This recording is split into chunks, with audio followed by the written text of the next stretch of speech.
Welcome to Start Now, a conversational podcast which discusses topical issues designed to get people to think about the challenges occurring in the world around us and how each of us can be a part of positive, transformative change. Start Now is meant to be informative and engaging while encouraging and motivating people to start where they are and with the resources they have to make a difference in their communities and in the worlds around them. Let's start now.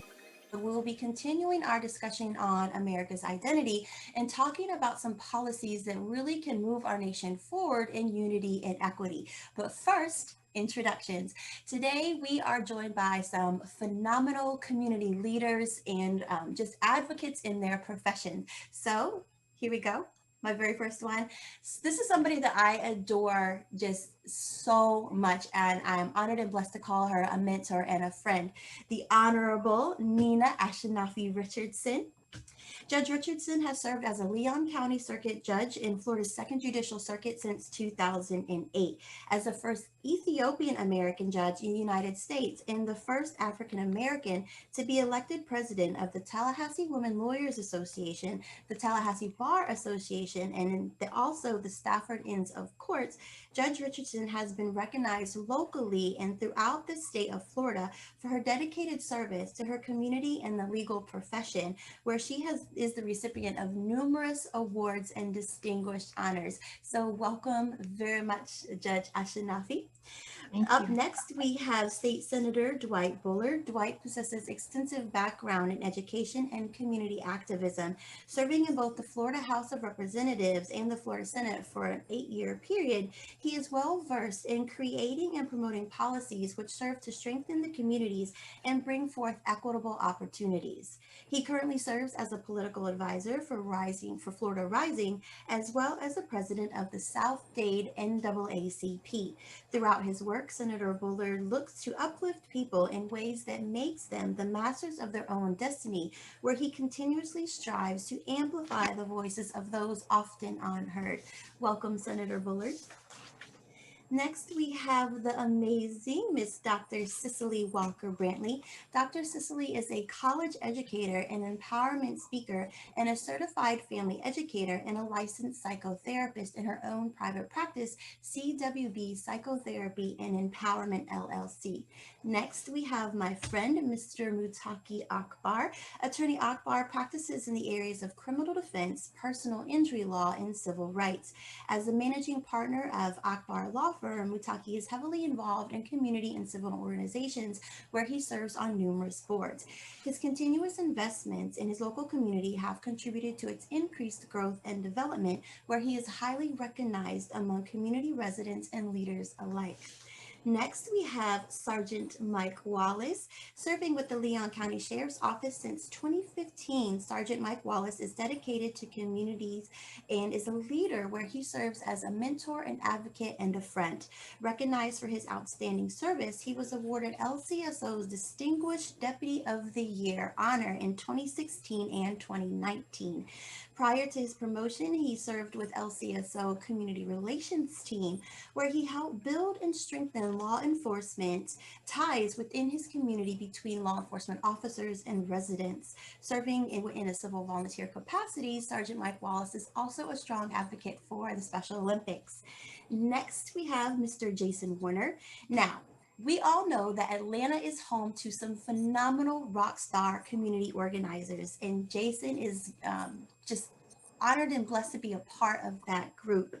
As a graduate of Florida A&M University, holding academic degrees in public relations and marketing, Jason uses his skills in crisis communication management to assist state agencies and companies throughout Georgia. A dynamic role model, Jason is heavily involved in community building and business initiatives which serve to strengthen and empower marginalized and underserved communities. Welcome, everybody. Again, we are so glad that you have joined us for this episode. All right, y'all, we're going to jump right in. So, President Biden, in his inaugural speech, spoke on the goal of unifying the nation, a nation that has been torn apart throughout this past administration and over the past years through divisive words, actions, talk, behavior, etc. Now, Many advocates agree that you can't begin to properly heal a nation without first addressing the underlying issues, which continue to spread divisive views, thoughts, and beliefs in other systems of and patterns of behavior. Throughout our conversation today, we'll be discussing ways that we can really move towards a place of equity and unity within our community, state, and nation. Now, I want us to make a distinguishment because I know that we'll be using the words equity and equality today, and some people don't know, oh, they sound very similar, but there is a difference. So when we talk about equality, equality is the state of systems being the same in size, degree, or quantity, whereas equity is the state of things being fair, impartial, and just. And so a quick illustration that I want to share is one of an apple tree. So if you imagine an apple tree leaning over to the left, you have a child on one side and a child on another side. Now, both children are trying to grab an apple. Obviously, the one that's on the left side tree is a little bit closer, but still can't quite reach.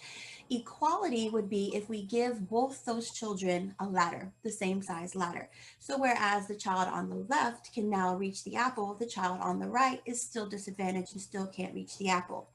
Equity says that we give the child on the left a ladder where he can reach, and the child on the right a taller ladder where he can also reach, so both children have an opportunity to grab the apple.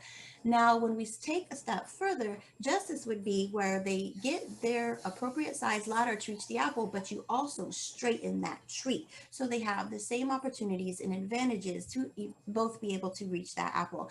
And so I'm hoping that this illustration will help guide our conversation today as we're talking about really great policy areas and changes. And so when we talk about these areas, we're really going to be looking at four key areas: education, criminal justice, law enforcement and policing, and community building. So with that, I would like to start with our basic questions, and I want to start with Dr. Cicely and Senator Bullard. So you all have extensive backgrounds in education, and we know that when individuals learn something, they really learn it in two places. They learn it in their home, and they learn it in school. And so can you begin our discussion and talk about what is being taught in the schools right now and how important the educational system is in breaking down divisive barriers and discriminatory ideology? Senator Bullard, can we start with you?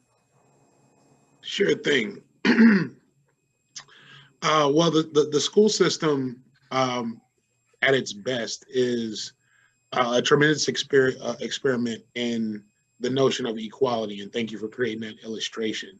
That if all children are starting off at the same space, all things being equal, then upon their graduation, they should have achieved the same goal. What it does not do efficiently or effectively in many cases is address the gross inequities that exist in our society. The fact that children are not oftentimes starting at the same place uh, from a multitude of standpoints, whether that be economic, whether that be social, whether that be educational in terms of number of words learned before the age of 4, et cetera, et cetera, et cetera.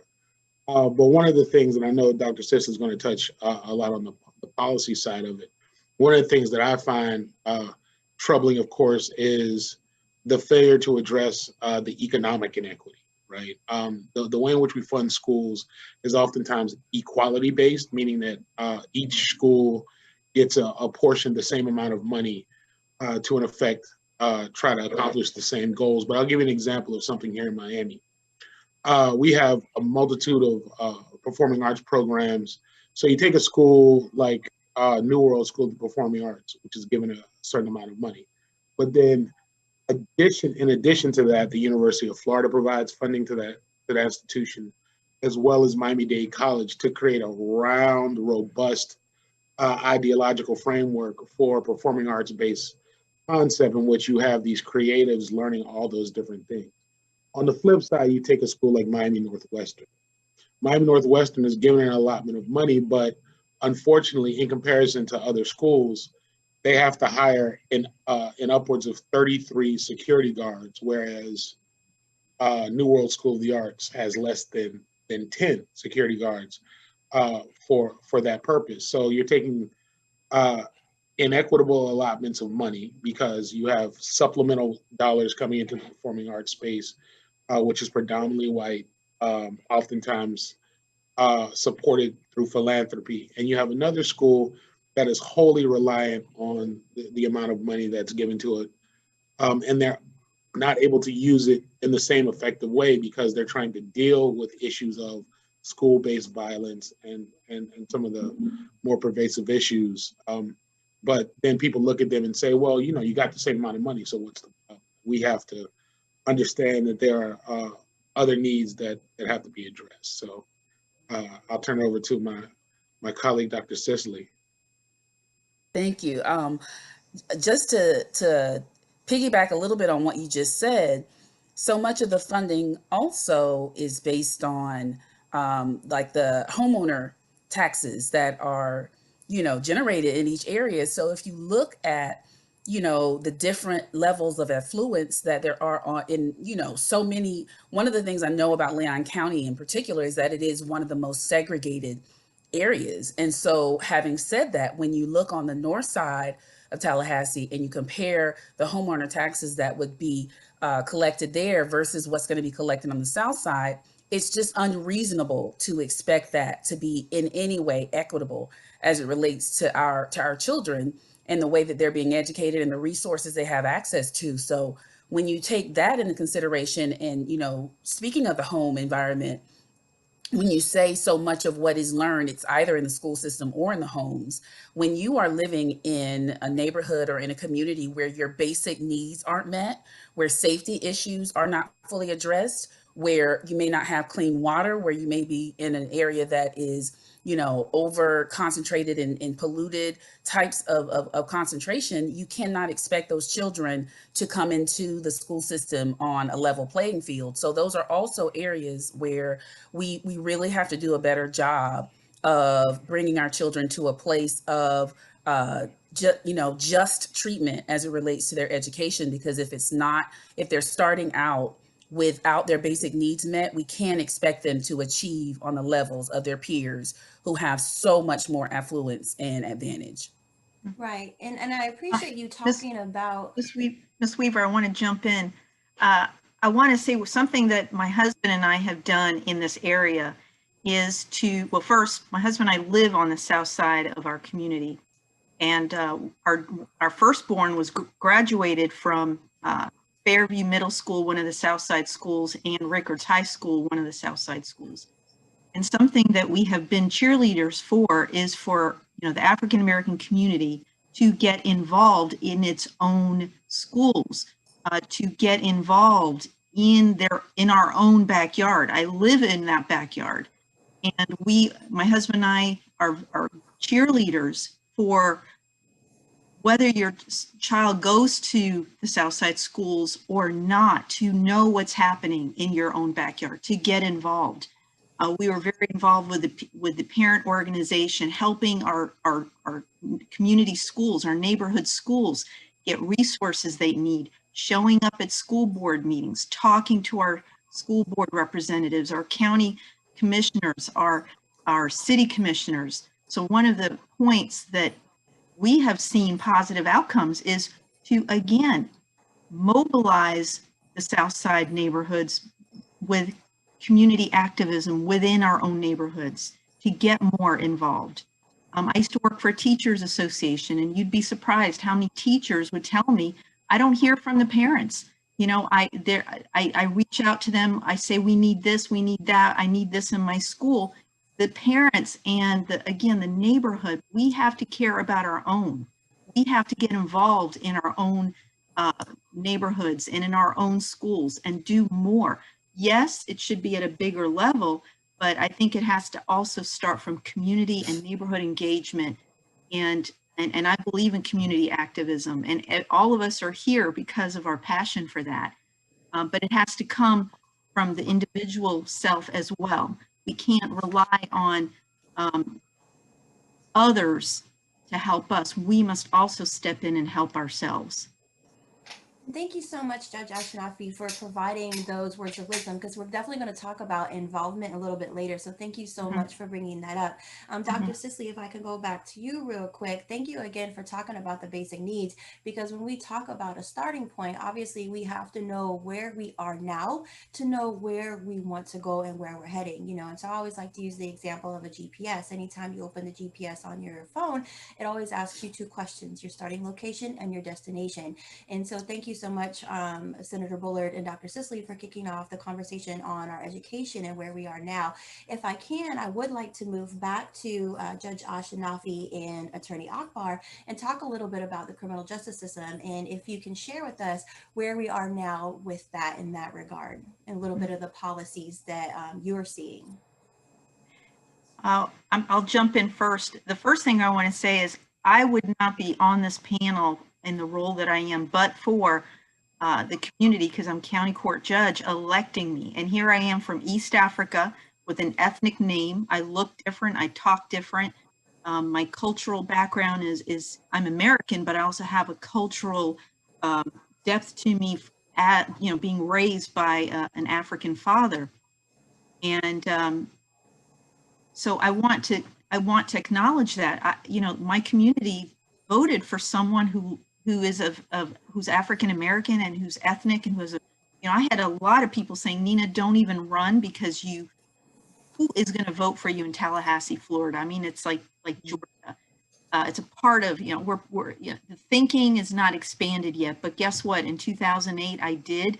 I was on the same ballot as President Barack Obama, and I rode the coattails of his election, and so I feel very grateful for that my community, Black and white, supported me when I had two white male opponents. And so I want to say there's progress, but I also want to add that it's important that we get involved in who we elect on the bench. If you want the criminal justice system to be an equal playing field for all people, then diversity is important on the bench. I certainly represent the electorate putting a brown person there. So I want to encourage that. I know that the last couple of years have shown us how important diversity is, and how important putting people that look like us on the bench and in offices. Certainly Senator Bullitt is here. Look at us. I mean, we're brown people who are standing on the shoulders of so many before us who paved the way for us to be where we are. And we in turn have to pay that forward and never forget, especially to vote. Attorney Akbar, I'm going to turn it over to you. Yeah, and thank you, Judge Ashenafi-Richardson, for that. And that's a good starting point as far as like where we are, because I think where we are right now, it is in transition. And it's in transition because of the community. So one of the things that we've done in Leon County has been encouraging a diverse bench. And so that's been putting pressure on the government and also encouraging people in the community to run for those seats. And what we're seeing with the diverse bench is a different mentality on that bench. It has always been law and order, lock them up, throw away the key. And what we are learning and what we're seeing now is that those policies just don't work. When people go in jail or go to prison or on significant probation and all of those things, if we're not addressing underlying issues, then we'll always end up in it's just a cycle, and it's a warehousing, and it just doesn't work. So what we see now is that transition. What we see now, that we have to address mental health issues. We have to address drug abuse issues. We have to address those fundamental things. So we're realizing now that education plays a big role. So when we talk about education, like all of these things work together. So now, like we said, like when we encourage a diverse bench and when we encourage people to think differently, then that changes the landscape of how we handle those people that come through the system. So I see a change. We're definitely not where we need to be, but I do see a change in mentality when it comes down to the criminal justice system. I want to add, Attorney Akbar, reminded me his points reminded me of this, and I want to share it. On the point of the change of not incarcerating individuals right out of the gate, one positive change was a rethinking of what happens at first appearance. In our circuit and across the state, we now have a new administrative order that requires the first appearance judge to not default to putting someone in jail, but to actually have a more thoughtful and meaningful inquiry about that person, regardless of the offense. The case law is to let the person have their liberty first, and ask them, do you have an ability to pay this bond amount? How long have you lived in this community? Are you going to be a flight risk? Are you going to show up for court?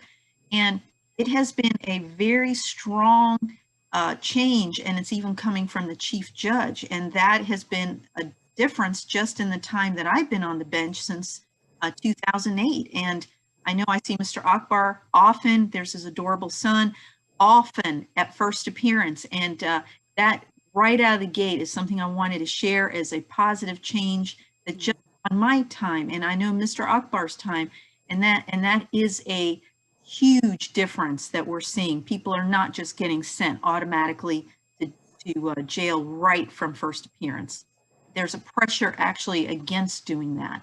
COVID has certainly added to that because of the safety concern. Now the jail is putting pressure on us on the bench to, really think twice before putting someone in jail because of the added safety concern. We don't want individuals to get sick while they're incarcerated. Right. Thank you so much, Judge Ashenafi, for sharing that. Those are amazing points, and I'm glad that you were able to share with us. Two things that we know go hand in hand, obviously, the criminal justice system and law enforcement and policing. So, Sergeant Mike Wallace, if I can move to you now, can you talk to us a little bit about some things that you're seeing in law enforcement and policing as far as policies, best practices? What is the current state on law enforcement and policing from your standpoint and profession? Well, I tell you, one, thank you for having me. I feel honored to be in the room with such powerfully awesome people. Honored to have you. I am. Those of us here in Leon County, we have two narratives that are a reality. One's a national narrative and one's a local narrative. And so I don't think we would do it justice to separate the two. Our local narrative is that 75% of the voters re-elected the first African-American sheriff, the chief law enforcement officer of Leon County, the capital city of Florida, to a second term. 75% of the voters, a black man to sheriff, 75% of the voters. That's not black folks. That's Leon County folks. That's black folks, that's brown, that's folks understanding that we have a great law enforcement executive as our sheriff. The national narrative, however, is way far left of that. And our national narrative is very sad. From my 32 years in law enforcement, our national narrative is sad. And even as a career law enforcement officer, once I get outside of Leon County and my adult children that live outside of Leon County, I'm very afraid for them and what law enforcement looks like across the country. But I will say here, the local narrative and some of the things being in concert with what our court system's working with, we no longer have a jail. We have a detention facility that is keyed up on reunifying people in the community. If we have to house you, then the expectation is that we're going to give you opportunities to leave the detention facilities with some skills that are usable. Because at the end of the day, if you had no skills, we hold you for 11 and a half months, and then release you, you're going to still have no skills when you return to the community. So the sheriff's vision is to give people skills to reunify. And we're calling that pathways. And so there are pathways to, if a person has a strong desire, pathways to reunify into the community. We also, one of the things that our now Vice President Kamala Harris did when she was in California, one of the great programs that she had that people don't give her credit for is the Back on Track program. The sheriff had us institute the Back on Track program here locally 3 years ago. And that's getting engaged in some of our youthful offenders and giving some of those opportunity to engage with law enforcement on a level that we can help mentor them through and have seen the opportunity another way to maybe a life of crime or a life of being on the other side of the law. And so as what I see for what we're doing very aggressively locally, and it's been in the last 3.5 years of my career, rather aggressively going after being ingrained in our community, is one, the 21st century, the Commission on 21st Century Policing, which was initiated by President Obama. Our first job is to get up every day, put on this uniform, and build trust and legitimacy in our communities. That's our number one job. Our number two job is we are not warriors. We are guardians. We are guardians in our community, and the Leon County Sheriff's Office in our warrior ethos is that we are servants. We are true servants, and if anyone in our community is not being served, then we have failed in our ethos to not only ourselves but our communities. So our future is bright. Our community is bright, and we're hoping that it can become infectious and catch on to the communities around us. But I think the relationships, quite honestly, the relationships between our sheriff and the other arms of the criminal justice system, it has been absolutely wonderful. And I think our citizens are going to be the proud recipients of some great relationships. Right. And thank you so much for sharing that. I know that one of Sheriff McNeil's main platforms is All In. And so through that campaign, I know he really works to strengthen this community. And so all throughout the conversations that we've had through education, through community criminal justice, and through law enforcement policing, one word has continued through all three of those areas, and it's community. So I'd like to shift into Senator Bullard and Jason and talk about some community policies. What are you seeing, maybe some best practices, some current policies that are working right now? And then just talk to us a little bit about some community initiatives that you're seeing. Jason, can we start with you? Awesome. Thank you all again. And I'm honored, as Sergeant Mike said, to be on this panel with you all. One of the things when you talk about community, and I'll start with my shirt, right? So my shirt says you can't solve a problem with the same mindset that you used to create it, right? Albert Einstein. And part of it is we have to shift mindset, and we have to start with the beginning, right? So definition of community is it talks about people with common interest in a particular area. But if you go down even further, it talks about where people have joint ownership and participation. Judge Ashen, excuse me, I'm Okay. butchered your name, Ashenafi. Yes, perfect. She talked about engagement with the school system and different things like that. And part of that process is participation in action, right? You can't just sit by and say, we have a judge that looks like us. We have a sheriff that looks like us. We really have to participate in that process. And that's where the ownership comes in. And the last part, when we talk about ownership, and especially for Black and brown communities, we have to understand that America is built on capitalism. America is built on green, all right?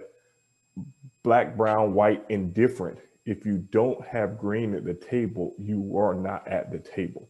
So I talked to you, Rebecca, about this. If 7 of us are on here, right? Let's say we're all going to start a business together. And for us to all come in here, we all need $5,000. And the 6 of you all come with your $5,000. And I come and I say, I just have some ideas.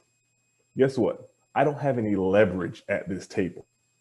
As a community, we have to understand our leverage. We can't continue to just ask and ask and ask and think it's going to change. We have to participate in the process and also bring some leverage to this negotiating table. We can't negotiate just because, oh, we think that the community just wants to be humanistic and love everyone. This is not how this community was built. This is not how this country was built. We just really have to shift our mindset as we engage in community. But show up, participate. Don't just vote. Show up to your city council meetings. Show up to your school board meetings.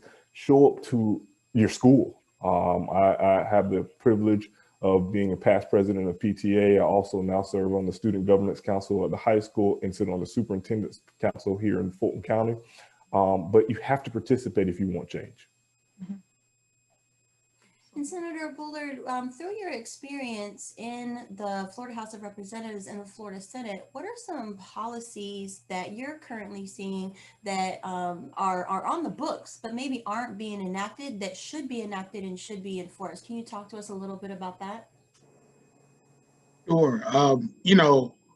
We oftentimes talk about the notion of the need for better policy. What I would argue is that we have compelling policy on the books already, but it's just not being enforced and initiated by the kinds of folks that we want. So it kind of ties into what Jason was talking about in terms of what are the pressure points that we as community have to apply and to make sure that certain things are being enforced. You look at something like the Civil Rights Act of 1964, right? Essential components of that around access to public works, making sure people are not mistreated in that regard, but we're still trying to fight that fight. You still have attorneys like Brother Akbar who have to go out here and get cities and counties and states to reinforce these policies that are already on the books, primarily because we have not eradicated some of the myths and legends around racism. But we have to acknowledge, to Jason's point around going back to the beginning, it's like Sankofa, right? You have to know your history in order to move forward. And what's oftentimes a challenge in community is that people too often say, well, let's not look at racist policies of the past. Let's only look forward. And it's like, we can't do that. We have to be mindful of the fact that there are, consistent and persistent problems of people choosing to put blinders on to the racist acts and actions and tactics and traits that they've practiced in the past. Otherwise, it continues to happen. Like, we're seeing a resegregation of schools in the modern form, but this time, instead of just on race, it's around class.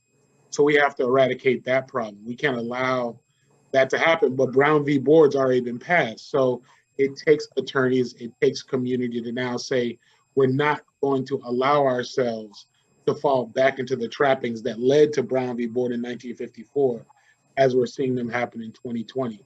We're seeing discriminatory practices, within the restaurant space, where certain restaurants are still saying, we're not going to be serving, quote unquote, those kinds of people.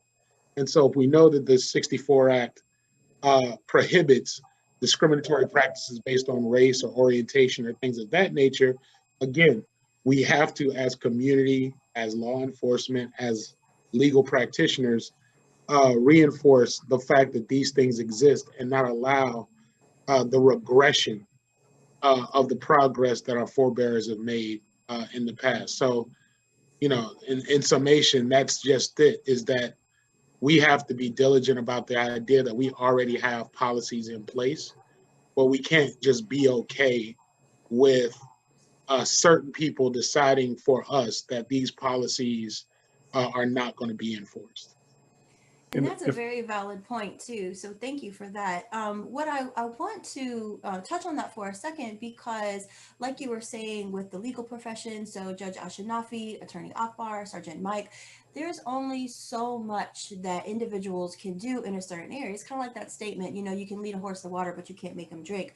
So Dr. Sisley, can you talk to us a little bit about current behavior patterns? So, I mean, obviously, there's only certain things that these professions can do to help, promote change. But at some point, it starts with that individual themselves. And so, what Mhm. are some current behaviors or some current behavior patterns that you're seeing that are really preventing progress towards unity? Wow, that's a good question. I want to go back a little bit to what Jason mentioned about the shift that needs to happen. Um, in addition to my current role as a college level educator, I spent almost 10 years in K-12 education here in Leon County as well. So I saw firsthand some of the judgmental attitudes. I'm just going to be very, very frank that existed, and the assumptions that were often made about parents or others who may not have been as supportive as would be ideal. And I also was able to, for some of the years I was in the school system, I was a counselor. So I was able to talk with some parents and some of the families about reasons why they weren't as supportive and present and the barriers that were in place. And for some of them, they shared intergenerational experiences that were negative, as it relates to the school system. So it kind of goes back to some of what Senator Bullard was saying. We can't ignore the history when we are making these, when we talk about policy and when we talk about why things aren't working, when there's something in place to support a group of people. We have to realize that it can take a lot more effort, a lot more kind of taking some hands and pulling them forward and saying, this may be a little different for you, but that difference doesn't mean that you're less than. That difference doesn't mean that you don't belong here. We talked about equity and we talk a lot about inclusion and those things. However, if a person still doesn't feel like they belong because maybe they speak differently or maybe they didn't have that positive experience in their own educational experience, that may be a barrier to prevent them from coming. So I want to I guess really really say, as it relates to behaviors and mental health functions that people are dealing with, there are so many shifts that need to take place in mindsets. There are so many shifts that need to take place in normalizing behaviors that have previously been seen as foreign or not as present. So I hope I answered the question a little bit. It's just the wheels really got turning when you asked that, and there was so much that I could have said. So yeah, I'll stop there. Jason?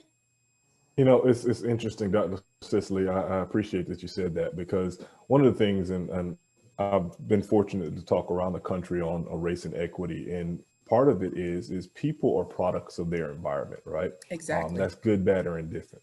But a lot of times we only look from the lens of our own perspective, right? So all of us on this call are educated, have been exposed to a number of things, right? So when we talk about race, class, equity, and different things like that, we can speak from a different lens. When you talked about the parents in school, right? So I remember folks coming up to us when I was the PTA president and asking, well, why are these parents involved?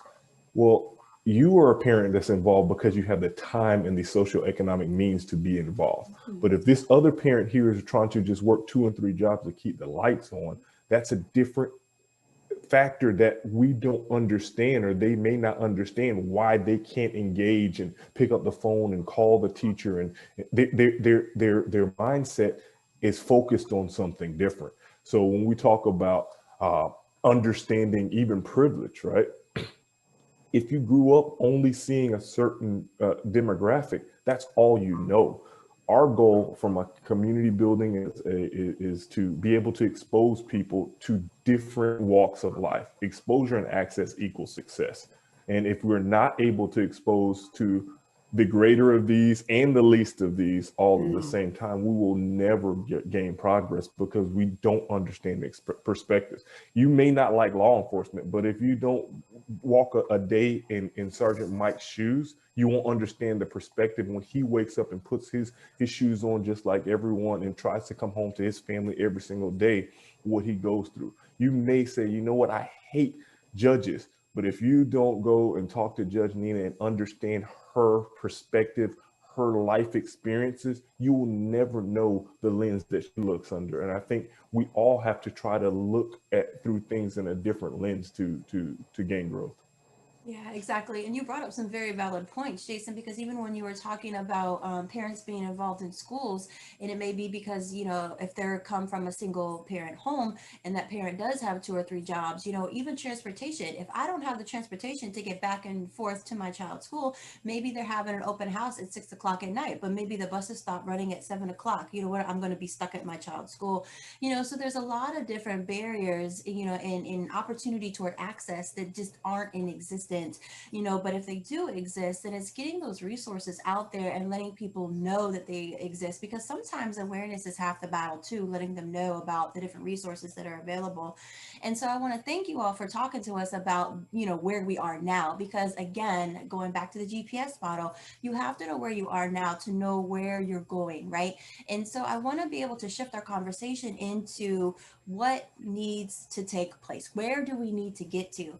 And so I want to start back with the education component. So with Senator Bullard and Dr. Sisley, and talking a little bit about how, when we talk about even change, implementing behavior change, is it possible to put, different policies, different curriculum in school that promote unity and equity, and where does the education system itself need to go? So I know that's a big question and it kind of encompasses a lot of areas, but Senator Bullard, if we could start with you.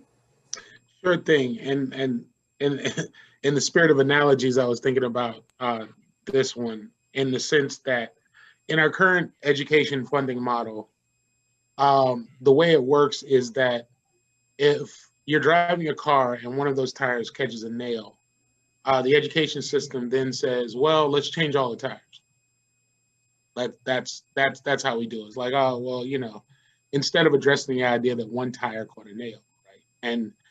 And all the other 3 could be brand new, but the education system says, that's it. We don't want to play favorites. So even though we know that one tire caught the nail, we got to switch out all the tires, make them brand new so that everything can run effectively. But even in the midst of that, it still doesn't address the nail or the hazards on the road that caused that tire to catch a nail. And so to your point, Rebecca, what you raised was so critically important.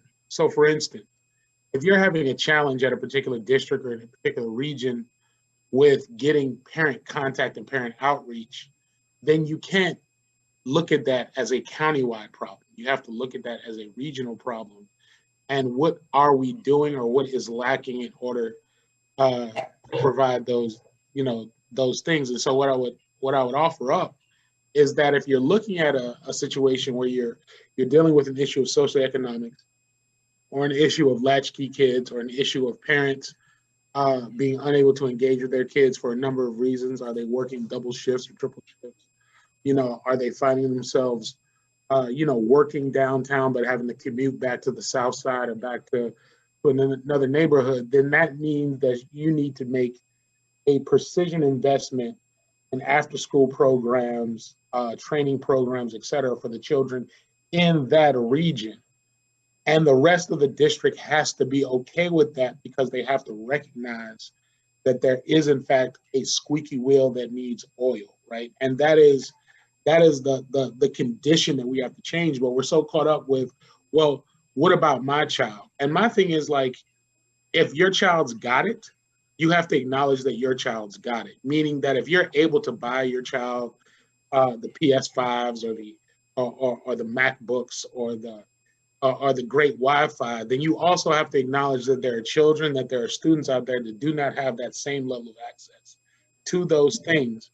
And if somebody's going to be able to compensate for that, you know what I mean? Meaning that if a school district then says that I'm going to get you a Chromebook, which is by no means a MacBook, but if I can get you a Chromebook to get you on the right path towards trying to get on the same playing field with this child who has the MacBook, then the greater society, or to Jason's point, the greater community, has to recognize that we have to do that for the sum in order to better inform and better move the whole. So that's the key policy on the economic side that I think is important, is that we have to start being okay with the fact that some of us have but there are definitely some of us out there that are have-nots, and we want to address that issue.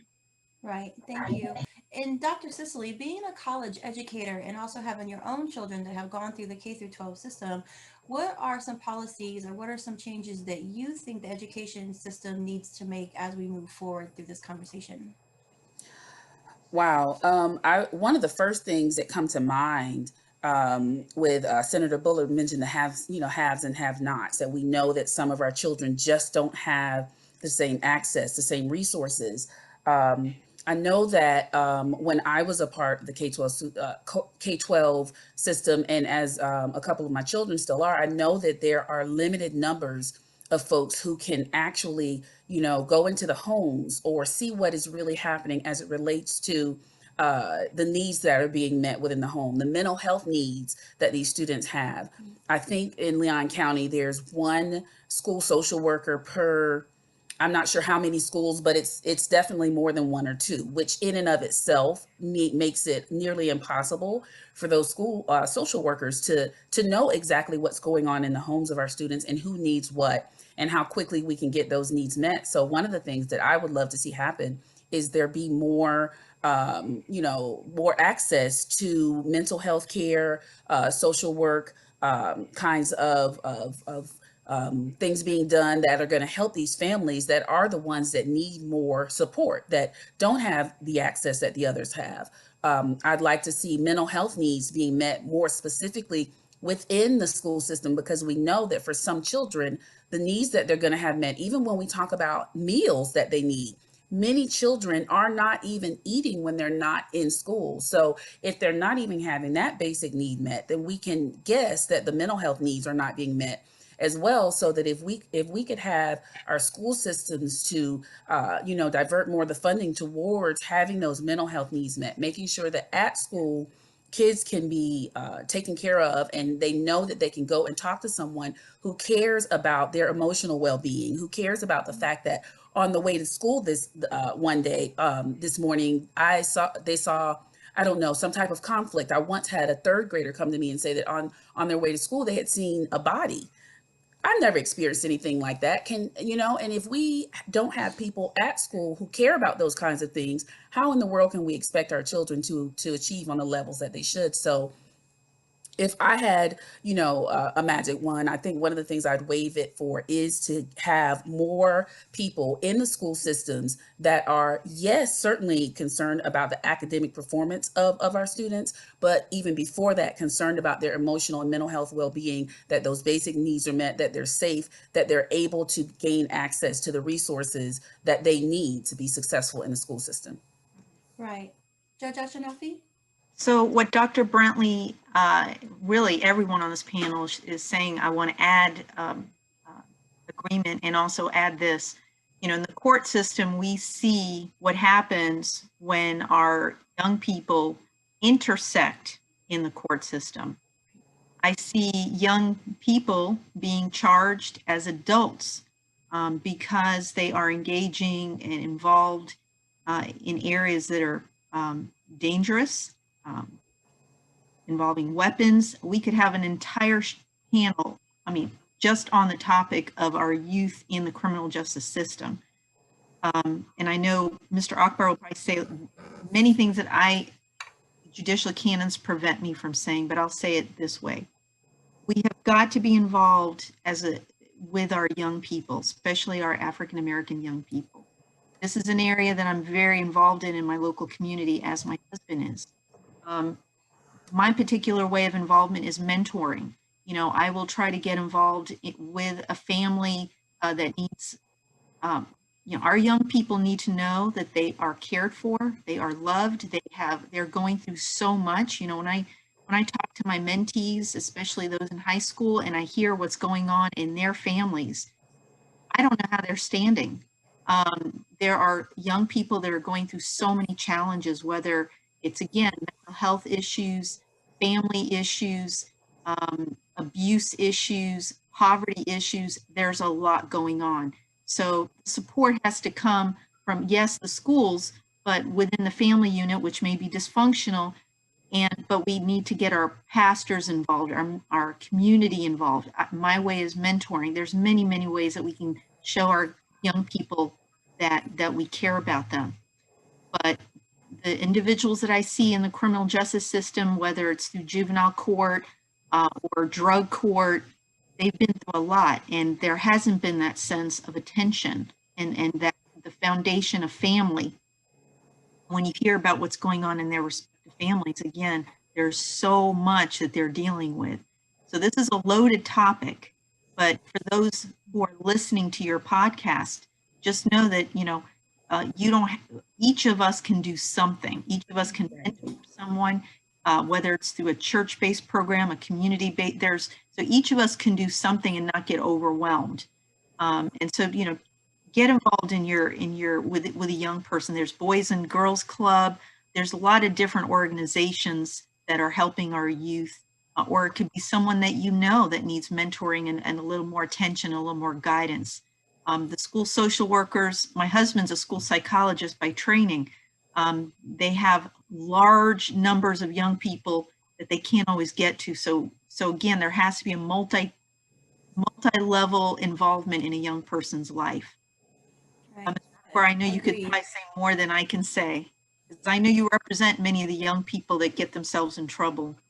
Yeah, and I was going to shift to Attorney Akbar because obviously, like Judge Ashenafi said, you work right on the front lines with these individuals, who have these charges. So what are some things that you would like to see as far as changes being made in the criminal justice system? I think Judge Ashenafi-Richardson hit it right on the head because it's a multi-layer approach, and one of the approaches have to be our community getting involved with the people that ultimately ends up in the system.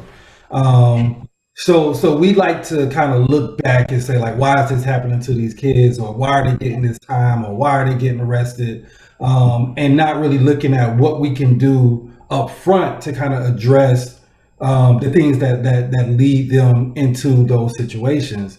And even in my career as a criminal defense attorney, I've only recently started having real conversations with my clients. And when I say real conversations, like, the 16-year-old or the 15-year-old charged with armed robbery, I'm now having conversations like, look, man, what's your plans? What do you want to do? What are you going to do once you get out of this residential program, or if you go to prison, God forbid, what happens next? Where do you see yourself in 5 years? Where do you see yourself in 10 years? So I hate that I'm having those conversations when they're already in a tough situation, but I'm also learning, like the judge said, mentorship. So now, like, trying to stop the kids before they get into the system as well. So one of the ways of changing our system is trying to stop it, trying to keep kids out of the system. And like I said, there's so many different layers to it, but that's one of them. Also, working within the system to change the system.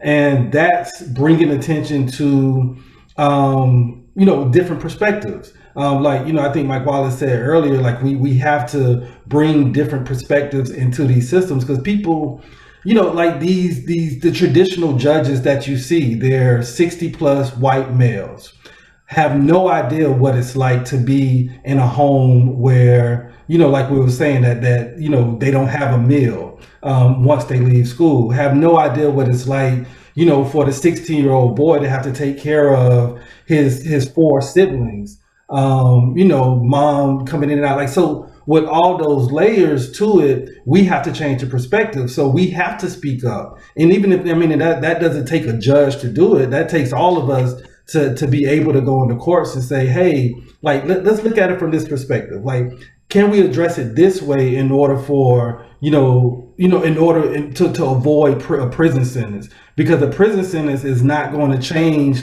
these circumstances once this kid goes home. The probation, like all of these things. So if we can change the perspective and look at things differently, like within the system, and also work on things without the system, I think that's where the change starts. And I appreciate, Sergeant Wallace being on here and talking about the sheriff office here in Leon County, because I think they're ahead of their time, in a good way. because it's not all about lock them up and throw away the key with that sheriff's office. And Sheriff McNeil had, a couple of years ago, did a press conference, said, look, I'm gonna give you the opportunities to not end up in the system, but if you do wrong, you're going to end up in the system.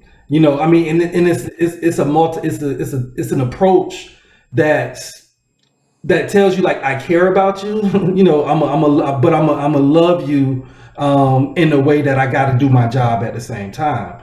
So I'm gonna get you the job. I'm gonna get you mentorship. I'm gonna teach you a trade. I'm gonna do all I can so you don't come here, but I also have to do my job. And so they get it in that sense. So policing is not going anywhere. The criminal justice system is not going anywhere, but what we can do is change the perspective and change how we handle it in order to, as best as we can, avoid getting to those situations. Right. And thank you so much for saying all that, because I agree. And I'm actually going to use that to shift into Sergeant Wallace, because he was talking about the differences between that local and that national perspective, right? In Tallahassee and Leon County, we are very fortunate to have the leadership of Sheriff McNeil. If you don't know him, he is an amazing man, and he really does care about this community. But Sergeant Mike, if you can, talk to us a little bit about what are some policing things that maybe you're seeing in other parts of our state, or on a national scale, that do need to change. Maybe they're not models that we're implementing, but things where you can see improvements being made. All right, so everybody put your seatbelt on. This may shock some folks. Black and brown people probably usually represent somewhere around 13% of the population. But when you drive around anywhere USA, particularly in the South, and you're shocked or you're honored to find a Black or brown deputy sheriff or police officer, and you almost look at that Black or brown police officer as a unicorn, therein lies a big part of the problem. Now, who do we blame? I don't know if we spend a bunch of time in blaming folks, but let me give you the world according to Mike Wallace, being a training officer and being in this business for a long time. Most of the way I operate as a law enforcement officer, one, comes from how I was raised as a young man, as a Wallace male, by the Wallace men of my family, long before I even knew that I was going into law enforcement. 90% of how I operate now as a law enforcement officer was how I was raised. The other 10%, 20% is how I was raised within the profession by my mentors within the profession. I think you guys see where I'm going.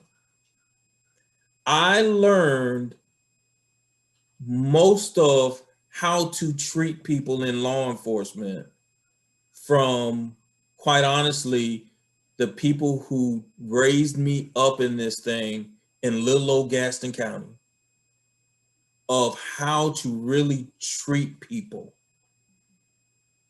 Well, if you don't have those people that are there to mentor you through some things, then, and you're just going by how you were raised, that's what we're going to get. So if you were raised and you don't know how to treat Black or brown folks, or if you were raised and you don't understand compassion, or if you were raised and Christ wasn't in your life, service wasn't in your life, it's going to be very hard for you to understand true service just from what you're going to get in professional development. However, when I teach as an academy instructor, as an adjunct instructor at the academy, and I sit and I look, and less than 5% of every class I teach look like me. I'm saying we're not even, I don't even see my replacement when I retire in whom I'm teaching. And then when I go into the grocery store and my young mothers and fathers tell my young black and brown children, here, take him, he's being bad. And my young children are hiding from me, black police officer, black deputy sheriff, and they're scared of me just by the sight of me. And my young men and women that have the ability to be law enforcement officers, but the negativity that comes out of their mouth just by the thought of going into the profession. We have a systemic issue, and we can immediately start chipping away with it if we can start just like we go about our best and brightest. We go after our 5-star athletes. We go after our best and brightest to go into the STEM areas. We go after our best and brightest to go into business and industry. We, as black and brown folks, and very specifically women, we have got to start identifying our young people that have the aptitude and the desire for service and start sending them and guiding them into ways of law enforcement and public safety. Because we are underrepresented. And in that in turn will start changing some things on the inside countrywide. Because truly, I know that, particularly from my military service, I've served with some people that were raised to hate people that don't look like them. And when you get in those foxholes and when you get into tough situations, the love for your brother in arms, that'll come out when the going gets tough, when people are in those trenches. Those are the things that will overcome. But I really think that I would love for us to see more aggressively see our local law enforcement officers embrace our young black and brown children and do more to embrace them and say that, hey, it is okay to want to be a guardian and a guardian of your community by way of law enforcement. Right. Jason, I feel like they're giving you a run for your money today when they're talking about all the different community building that should take place. Do you have anything that you would like to add as far as where you think we are now and where community building needs to shift to? Well, I probably have too much to say. I'm gonna try to keep it succinct, right? And there was some amazing points that were made. But again, it goes back to the beginning, right? The Atlantic wrote a piece some time ago talking about the ability to escape poverty if you're black or brown in certain cities across the country, right? There's a less than 5% chance to escape poverty in cities like Atlanta, Charlotte, New York, Miami, if you were born black. This is a study by MIT. This is not a study by Jason, right? So when we talk about those socioeconomic disadvantages, right, you have to look at things at a different level. And we talk about policies to change community, right? So we have to listen differently to show up differently. If we understand that this person born into this situation has a less than 5% chance of coming out of the situation, maybe we need to look at the policy to address what happens if a person comes out of the community and commits crime. And I give this example, right? And we would not say that people were born evil. But if you look at the situation to Sergeant Mike's standpoint, that 13% of the population represents so much of the prison system. So I give this example a lot. Think if you have 2 cages of mice, right? Same number of mice, but cage A has enough food, enough water, and spin wheel, all that for all the mice to eat and be merry. Cage B has enough food for 1. What do you think is going to happen in cage B? They're going to fight for survival. They're going to kill. They're going to do what they can do to survive. Is the cage B of mice innately criminal and inhumane. No, they don't have access to the resources to survive. And that's what goes on systematically across this country, right? So that 16-year-old that Attorney Akbar was talking about that has to raise 4 children and in the home while mom is trying to work 3 and 4 jobs, he's not innately criminal. He has no access to employment. He has no access to equitable schools. He has no access to transportation. So what does this person do? Whatever the streets will provide for that young man to do to make sure his family eats, right? It's not that, oh, he can go into this job and make enough to help supplement that. So these activities are not innately criminal. It's about survival for the most part. And they see this is the access or the opportunity that I can say, you know what, I was able to get $100, $1,000 to put on this plate, right? So folks can eat in the house. We can have lights. We're not sleeping 6 to a room and different things like that. And the cycle continues. So now this person goes to judges' chambers and is talking about why they keep coming back. To get that first criminal conviction, who is going to hire them now? What opportunities do they have to succeed? Because there's not like the Stanford boy who the judge in that case said, well, we don't want to ruin his life. Well, I'm sorry, you ruined that woman's life you raped. But so when we think about community and policies, now we need to think about how we create laws that impact the least of these, not, to Dwight's point, change all the tires. Look and listen to the least of these. And I really want to go on a quick tangent. Senator Bullock said something about school access and programs. One of the simple things that we can do is, when we're listening differently, stop scheduling these meetings all at the same time for the middle school, elementary school, and high school. I'm sorry, if you have a kid in all 3 schools, you're not going to be able to show up. You just can't. It's only one person or 2 people in 3 different schools. But we have to think differently on how we create these policies, how we create legislation, and impact the systematic trauma that has been happening for centuries. This is not like a new thing. This continues to happen. If we don't change how we look at the policies and their specifically impact, we'll never gonna have change. And Jason, it's so funny that you said the thing about the school meetings being all at the same time, because yes, if you're a parent, and you have one in each of those levels, you literally got to pick and choose. Okay, which of my kids is least bad, right? Which of my kids is doing the least worst, And so what neglect the other one just so you can get to the one that probably needs more attention, and it's not fair. So thank you so much for bringing up all those valid points. Judge Ashenafi?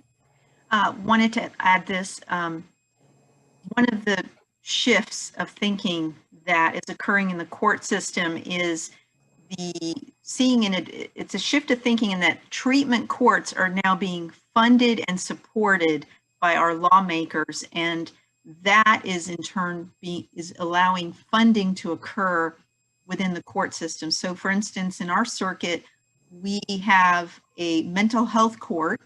And what happens is, once the person says, I will focus on my mental health issues, get the treatment that I need, that the charge will, whether it's a misdemeanor or a felony, will actually be dismissed at the end of a successful course of treatment.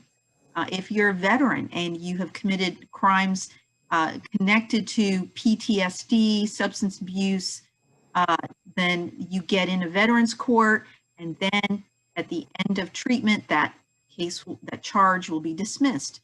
We have felony drug court. If the person commits to treating their meth addiction, heroin addiction, whatever type of drug addiction they have, at the end of it's usually a 1-year commitment in all of these treatment programs. But what I've enjoyed seeing is that our lawmakers, there has been a shift of thinking that incarceration is not the answer to mental health issues or substance abuse issues. Treatment is, and they are actually funding these programs. Veterans Court, it's changed so much that even if a person has been dishonorably discharged from their vet service, they can still go into treatment court, which is a big shift again in thinking. when a felony's dismissed, that's a second chance for a person. Because if you have a felony on your record, it's very difficult to get employment. I did want to throw that in, that the shifting is happening. It may happen slowly. Mr. Akbar said that we can change things from within the system because of engagement. So I want to just say to those who've been involved in this shifting of thinking in the criminal justice system, this is a huge area which is now receiving more funding, and the legislature in Florida is continuing to fund treatment courts. And again, we can't take that for granted. So I wanted to throw that in. Great, thank you. Senator Bullard? Yeah, I just wanted to add, because I know we're running short on time, that at the end of the day, one thing we didn't touch on, I think, enough is the changing of hearts and minds. To go back to Jason's analogy, the unfortunate reality is that if those two cages of mice, if cage B was black mice or was perceived to be rats instead of mice, society would definitely apply a different level of treatment to cage B for that reason. And we have to fundamentally change that. An example I would give is that if you remember a few years back, Olympic swimmer Ryan Lochte, right, got in trouble in Asia for causing chaos during during the Olympics. And at the age of 32, newscasters got on TV and said, well, this kid, just made mistakes. But we all remember that 17-year-old Trayvon Martin didn't get that same level of latitude.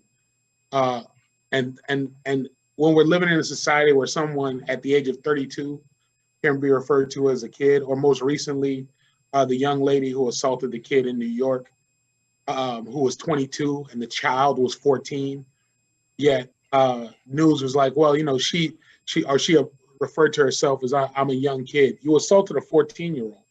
And you need to understand and be accountable for that. But we have to begin to view, if we're going to apply the concept of childhood to children, then it needs to be a universal application that cannot somehow shift when you see a 12 or 14-year-old black child and you view them as an adult, and always view a 12 or 14-year-old white child as a child, right? And that is, unfortunately, the world we kind of live in at this moment, where we're not viewing people through a lens of humanity, universal humanity, that allows people to be viewed as people where they're at. Instead, we view them, again, through the myths and the legends and the ideas that we've created in our minds as to who they are based on the color of their skin. Mutaki touched on the fact that there's notable progress. We're moving and we're shifting, but in order to keep that moving in the right direction, we have to keep moving in that right direction.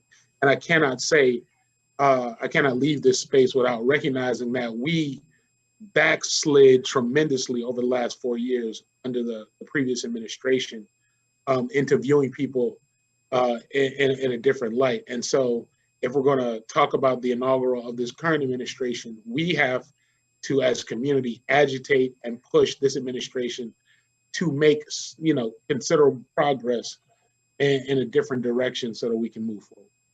And Senator Bullard, if you will, jot down, you just spoke a second ago on breaking down myths associated with different cultures, different races and ethnicities. If you can, jot that down, because I'm actually going to circle back to that, and I would love for you to be able to touch on some ideas and suggestions of how we can do that, because I know you and I were actually talking about that offline. I would love for you to be able to share it with our audience and our listeners. Dr. Cicely, we have been talking a lot about shifting. We keep hearing the word shifting. We keep hearing the word perspective. And so we know that comes from people's minds, their views, their thoughts, their beliefs. Can you talk to us a little bit about how hard it is to shift and the challenges that come with actually shifting people's mindsets and their behaviors? Wow, that's a big one. We've talked already about the fact that we all have, a lens through which we view society. We all are products of our own environments. And that, I think that all of us can benefit from, taking a pause and kind of examining our own sets of biases, our own expectations. But one thing that I was taught in my therapy training, and it's something that I have tried to adopt. Obviously, I'm still a work in progress as well, but I try to adopt it in the ways that I deal with other people. Is rather than making assumptions, and rather than having this judgmental stance about this person A has the potential to do this and person B does not. I try to take a more curious stance, and I think that's something that we can do across the board when dealing with other people in general. Having a curious stance, wanting to know more about a person's experience, wanting to know more about what they have and what they're lacking, and why it is that they see the things that they do the ways that they see them. I think when we have a curious stance, we allow room for growth. We allow room to close gaps between ourselves and those other people. Whereas when we make judgments, we're automatically assuming that someone else's differences are going to keep us kind of apart, and that it may limit them or it may advantage them in some other way. So one of the major things that I think we can do to help that shift is to have that more curious stance, to listen more, and to kind of check our judgments at the door more frequently, so that we can be available to hear what others have to say, and to not miss opportunities for growth, and not miss opportunities to help increase awareness about so many of the things that we've talked about here today, about the different starting places that we all have, that the children that we work with all have.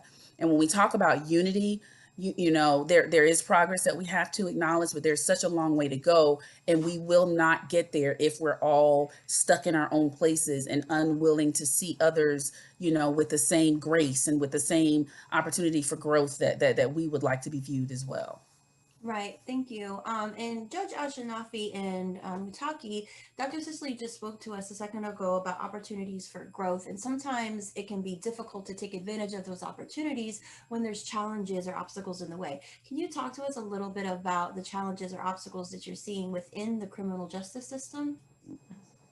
Well, right now, and I'm going to be very specific, what I'm seeing daily is the aftermath of the COVID crisis. Right now, we are seeing people who are going, for instance, I have landlord-tenant cases where people have lost their jobs and they cannot find employment, and they can't pay their rent or mortgage. And so we are in the midst of a housing crisis, and the current government has extended protection from evictions now through the end of March. A big part of what I'm doing currently is sharing with tenants, in particular, community resources, because they're not aware. I get surprised, you would think that there's so much information coming out, but in court, I do meet people who have no idea about resources available to them, whether a community action agency or Leon County Cares, which actually provide grants for housing. So big part of what I do every day is speaking to people, having landlord-tenant clinics, sharing resources, even a basic phone number, 211, that connects people. So a big part of what the courts are doing, at least I can only speak for myself, what I'm doing is, especially for poor or middle individuals with economic issues, I was about to say middle class, everyone is feeling the crunch. And so a big part of what we can all do is share information, because information is power. Resources that are out there, I do that every day. Another observation in the court system is the decline of mental health for all of us. I believe our country is heading into a mental health crisis. We are overloaded, overwhelmed, down, and our kids are feeling it. So to Dr. Brantley's point, we have got to be understanding that that people are going to have clinical depression right now. They may not be performing at the top levels, and we're heading, it's only going to get worse, but the more we talk about it, the more we address it. And I also share information about mental health resources. I see more people who are home. I'm seeing more domestic violence issues, people self-medicating with drugs and alcohol because family members are just driving them crazy because they've been quarantined. And so I see this every day, and a big part of what I do is educating myself about what is out there to help my community, what is, and sharing it. Even if I can, my average docket right now has increased because we don't have trials. So the dockets are increasing in the criminal justice system. This is going to take a little time to even out. But while I've got people on a Zoom call, I bring these things up. You know what? It sounds like you need to call this resource. And I have a resource sheet that I email privately to that person, to my drug court participants. I share information about all sorts of things. And I personally create these resource information. So I'm going to end there. We've covered a lot of ground, but the fundamental is, just do what you can. To those who are listening to this podcast, do what you can. It could be just helping your neighbor next door. All of us can do something, and love thy neighbor, and don't get overwhelmed, and do what is comfortable for you. But we must help each other. We must think about each other. We must, reach a hand out. And it could be at whatever level is comfortable for you. Right, exactly. Yeah, everybody has something that they can do. Mataki, what about you? Are you seeing any challenges or obstacles? I think one of the obstacles that we're dealing with now is just kind of the leftover Trumpism. And so in the state of Florida, we have a governor who's a Trump Jr. who's trying to create legislation that's taking us steps backwards when it comes to criminal justice. One of the things that he's proposing is this, I call it an anti-protest bill, and he's hiding behind it being like a pro-law enforcement, when really it's not. It's not encouraging for law. It's not anything that's going to give any extra protection to law enforcement, but it's meant to scare people that want to protest and cry out for Black lives. This bill is giving enhancements for certain things if you are protesting. It's turning what would be a misdemeanor into a felony. It's making people stay in jail, like first appearance required. So you can be out. It could be three of us that's peacefully protesting whatever issue it is, and then you get one person to show up. And it could be somebody that's purposely coming to cause trouble, that's not even standing for what you're standing for. And if that person throws a rock, for example, then everybody who's out there can end up with the felony. You can't get a state job, all of these things that's in there. So what it's doing, it's creating more criminals, like for people that's want to protest, and then they're going through the system where they shouldn't. And two, is putting fear in people that's willing to advocate for Black lives and to change the system. So that's an example of an obstacle, but we're going to continue to have, the more that we have a progressive bench, and even progressive law enforcement, the more that we're going to have people like DeSantis to do legislation to try to block some of those progressive ideas. So it's mandatory minimums.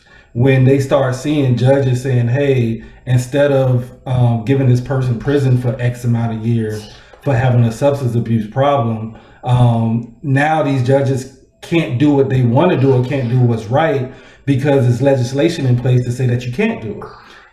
That's requiring a certain amount of time. So until we get our legislation, our government on the same page as far as the progressiveness and changing the criminal justice system, I think they will always be an obstacle to a lot of that change. And it's not just in the state of Florida, it's throughout the country that we're seeing these legislators. And I know Senator Bullard can kind of give examples even when he was in there, because they hear it. So they say, oh, this judge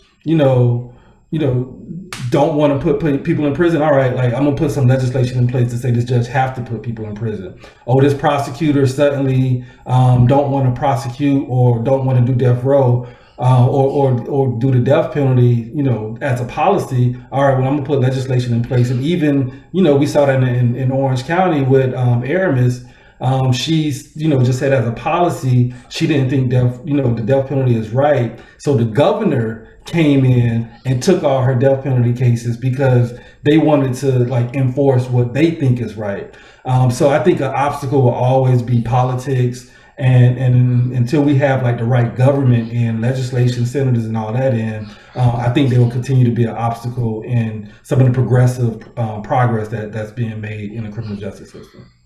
Thank you, Mitaki. And it's great that you mentioned Senator Bullard because I actually was going to jump over to him. Since you mentioned the anti protest bill, we also have the bill that's being proposed now for the minimum wage, and where they're trying to make it to where convicted felons or kids under the age of 17, can't get the state mandated 15 that everybody voted for. So, Senator Bullard, can you also talk to us about some challenges and obstacles that you're seeing?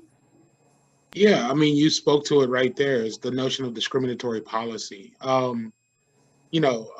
Just to shed more light on it. So in 2020, it's a 60% requirement to pass a constitutional amendment here in the state of Florida. That means that 60+% of people have to approve a measure in order for it to pass. So that's a threshold higher than the most normal policy that you're trying to implement.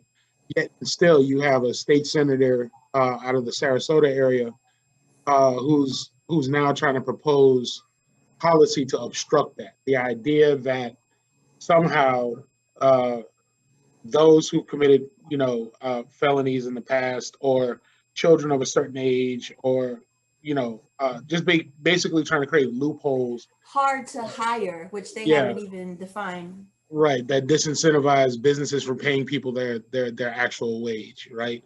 And it ties into the protest bill, because the protest bill in its initial framework was initially proposed in September, right?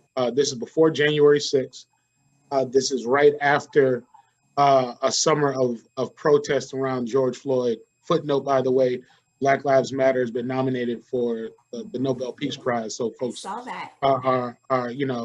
So you can throw it out the window that there's some sort of violent extremist group like people try to frame Black Lives Matter as. But it goes back to the point that I made around this. It's this idea that Blackness is inherently criminal, right? So it's like if we say Black Lives Matter, just the mere fact that we're saying Black, that in itself is the inherent problem, because Black lives cannot matter, because look at the statistics. And it's so fascinating, because we live in this world, and Jason brought this point up, 13% of the population, yet in the state of Florida, 49% of the incarcerated population are Black. So rather than say that is the problem, right? Like the idea that this percentage of the population is being overrepresented in the criminal justice system as the problem, you have people that look at the problem as, well, geez, if there's that many of them in prison, they must be out here committing that many crimes, right?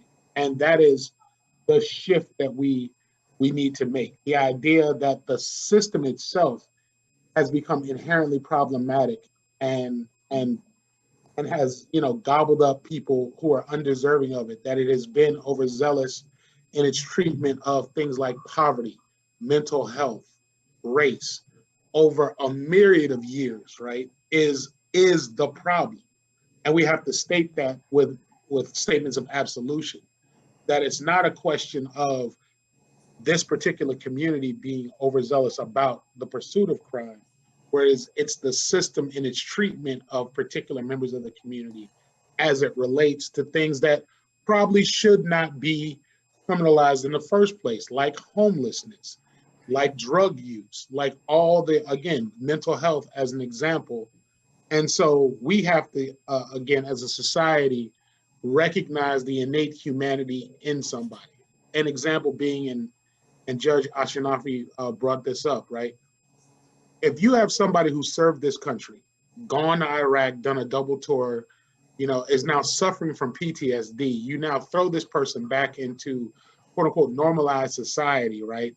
And act as though, a truck backfiring or a chair being thrown down or a brick falling won't trigger something within that person that may inadvertently make that person act out violently, because that is what the PTSD and trauma has caused this person, and not look at that holistically and instead treat that as if, oh, well, you're supposed to be well adjusted. You know what I'm saying? It's not like we just threw you in a violent situation for 2.5 years and now want you to come work at Walmart like everything is fine and dandy, right? It doesn't work that way. Like human beings do not work that way.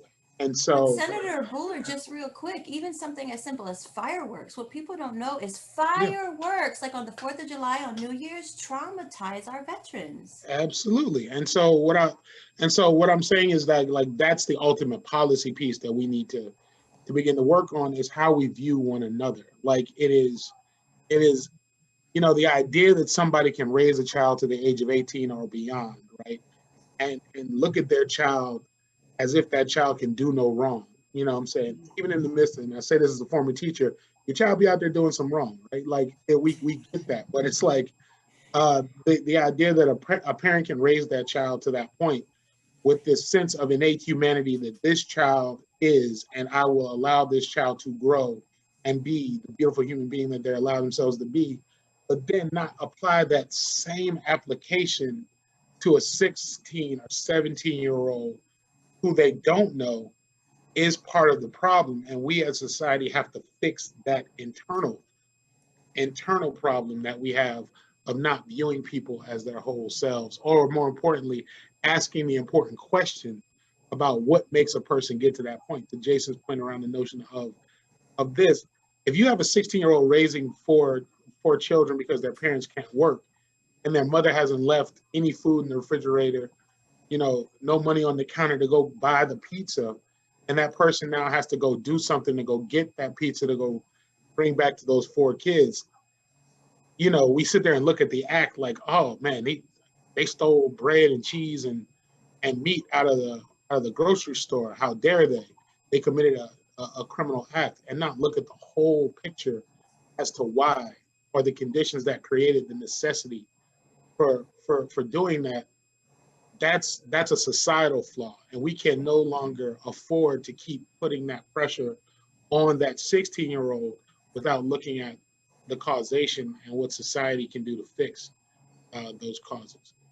Right, agreed. Definitely, it definitely is a holistic problem, and you need holistic solutions for that. So, thank you for sharing those things, Sergeant Mike. If I can jump over to you, you talked a little bit before about the challenges and obstacles that the law enforcement policing face just by not having a diverse law enforcement force, right? Are there any other challenges and obstacles that are experienced throughout law enforcement and policing? And then, if so, how can those obstacles be overcome? And then also, how can law enforcement really work with the community to strengthen and bridge that divide between unity and equity? So it's like a two-part question. So I'm gonna work backwards.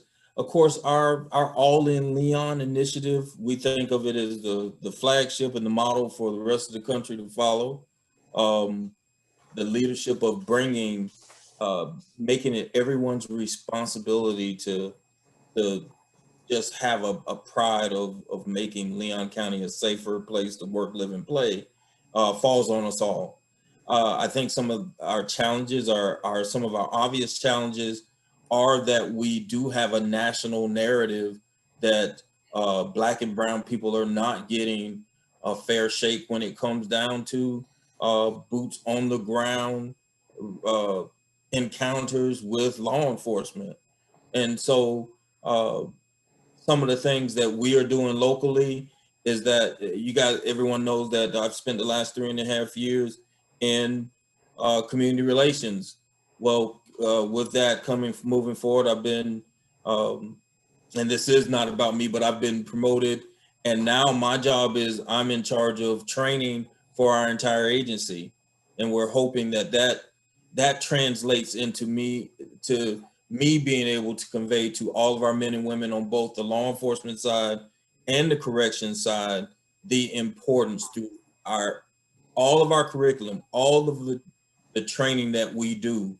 We will always there will always be a component of understanding how important being able to convey to the community that we are part of you, we love you, and we want the best for you, and that ethos of we are guardians of our community. That is across our platform of all of our training components, whether it be driving component, whether it be our firearms component, whether it be our use of force. All of our use of force components will have a component of, one, de-escalation, having the tools of not having to use force. So all that's only deadly force, and using the force necessarily to contain an incident and bring a resolution that can be amicable to all, and we will be able to live to deal with it another day. And that's something that has been placed on me that I'm very honored to take on, and I think it's something that the sheriff is making sure that we are going forward, moving into the next few years. Those are our plans, that we're going to train our way. Our approach is to train our way out of what we have identified as maybe some not so good practices. Decades, if not hundreds of years of bad police practices that have now come home to roost. So our opportunities are training and utilizing our community involvement. The sheriff has an advisory board built up of a cross section of community stakeholders that are advising him of what they're seeing and what they understand about our policies and what they have, and they're going to also be reviewing our use of force. And so that, coupled with not only the deputies and law enforcement reviewing what we do, but having outside eyes reviewing what we do, and actually valuing what our outside partners are saying about us, and it mattering to us. And so that all-in initiative is truly not just lip service, is what we live, is what we believe every day. And truly, I am honored to even be a part of the team that's gonna. We are. There's no doubt about it. There's no failure in this. We are going to be the best in the world at making sure that Leon County is taking advantage of training our way out of some bad police practices. And so our opportunities, our future's bright. But I think the one thing that our biggest Achilles heel for Leon County is the fact that we do have a horrible national narrative that people on both sides of the equation are dealing with. And so we try and prepare our deputies to understand there's some people that are out there that are hurting, that are scared, and that there are some options. So we have some uphill battle to fight, but anything worth having is worth fighting for. Exactly. And as we begin to close our conversation, you were talking a little bit before about the national narrative. And so, what are some ways, when we look at where we are now and where we want to go to promote that unity, that equity, what are some things that community residents can do to help support law enforcement and vice versa, to really kind of help break down that national narrative, but really work to strengthen the community? Do you have any advice or suggestions on how those two can work hand in hand for individuals who maybe don't serve on advisory boards? Yeah, I think that I would tell anyone, if you don't see law enforcement in your neighborhood, give us a call, give the sheriff a call, give us a call at the sheriff's office. If you're not seeing us in your communities, give us a call, because we need to be. Because what really folks need to understand, your local law enforcement, sheriff's office, TPD, we work for you. And if you're not seeing us as a part of your community, if we're not viable parts of the community, not just when things are bad, but if we're not there when things are good, then there's a problem. We are absolutely. We have the sheriff's office. We have a component to where people can call and just have a deputy come out to their neighborhood gatherings, community crime watch, um, any community meetings. We will come out, send a deputy out, and engage in that. Another one of the big things we talk about the schools. All of our middle schools and high schools have school resource deputies who would love nothing more than to get more involved in what their children that are in their schools, outside of their schools, are involved in. And so I think from our civic groups, our church, find out who your deputies and your police officers that work in your area. Call and ask, who are my deputies? Who are my officers that work in my area? I'd like to meet them. And I know that our sheriff and our police chief, they are committed. If you don't see them, call and ask, and they will make it a point to send those men and women to you, so you will get to meet who they are. And a lot of times when you open those doors and open those dialogues, because at the end of the day, even the men and women in uniform, they're not just going to barge their way into your neighborhoods or into your lives if they don't feel welcome. But I will tell you, from a person in uniform, there is nothing better than someone saying, Miss Janie on the South Side, seeing me ride by, wave me down, say, "Hey, baby, come here, get your glasses of sweet tea. Come in, let me talk to you." And Miss Janie gonna get a visit every day because, one, I love sweet tea, and two, it ain't nothing like talking to Miss Janie. You know what I mean? So there is so much work that we can do, and I think Senator Bullock hit it on the head. Just the love of each other is what's going to get us through this thing.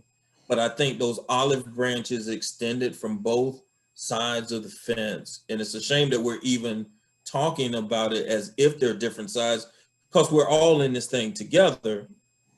But definitely from a law enforcement perspective, particularly when you see law enforcement, you know it when there's a young man or young woman in law enforcement that's looking awkward, that's not used. When there's a young white male, young white female that's not used to being around a whole bunch of black folk, that may look nervous. Bring that, come in, child, come here, come on, we ain't gonna hurt you, come on, we're not gonna eat you, come on in. And those are the things I learned being a black training officer when we would hire white officers in Quincy. Those were the things, if you could imagine Quincy being one of the blackest counties in the state, we would have white officers that would come in, would look like a deer in the headlights, but then they would fall in love with the place when they got past their fears. And it wasn't so much fears, it was the unknown. And those are the things, those are the cultural things that if we don't get more black and brown people in law enforcement, those are the things that you can't put in a book, that you can't quite translate into that field training experience that these law enforcement officers get.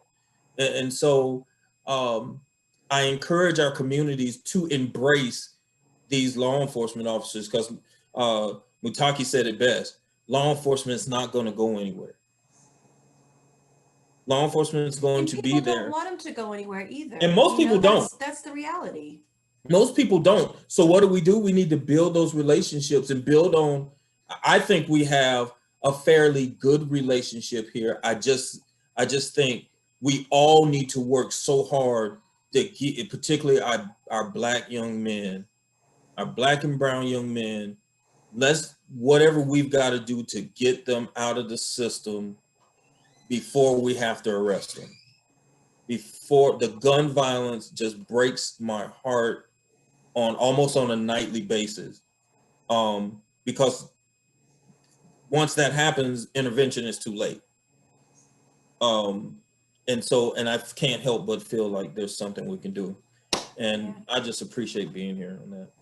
Well, thank you so much for sharing your thoughts on that. And I really appreciate you touching on the myths of law enforcement too, because some people really think that they're only there when something bad happens. And, one thing that I love about our sheriff's department is that they're there on all occasions. They're there to support the community and uplift the community and attend community events, but they're also there to make sure that this community is safe and secure. So thank you again for touching on the myths and also on touching about open dialogue, because Senator Bullard will be touching on that in his closing in a few minutes. But before, I want to shift to Judge Ashenafi and Mutaki.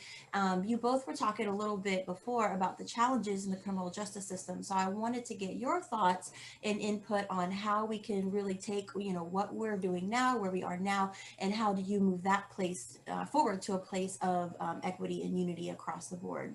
Because I know a lot of times people say, oh, the system is broken, so what are some, ways that everybody can work together for that?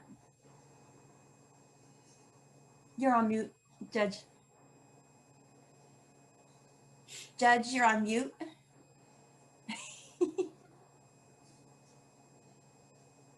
Thank you. What I can share, and I'll be brief because I know our time is winding down, from the judicial branch, some things that are happening are each judge is required to have diversity training. And so we have locally, the judge that teaches diversity training here in the Second Judicial Circuit is Judge Akins. He teaches a wonderful class to judges. He brings in another co-faculty, and he does an outstanding job. And it's in small groups, and it's very moving. And so many of the things that we've talked about here happen. People share their experiences, open up, and it has helped. And this is a required course. We take it annually.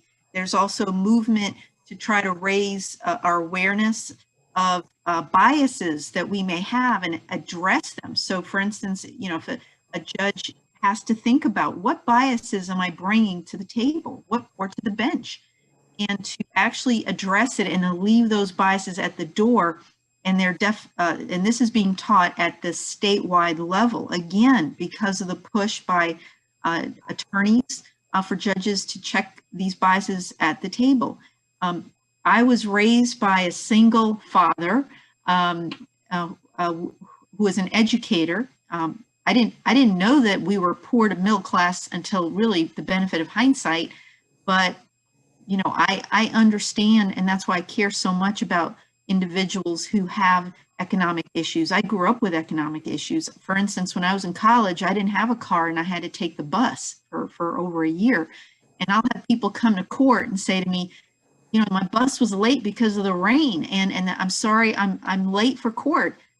I was very sensitive to that because I've been there and I can relate to the bus schedule when it was raining in particular. So of course, I'm not going to issue a failure to appear when someone shows up late for court.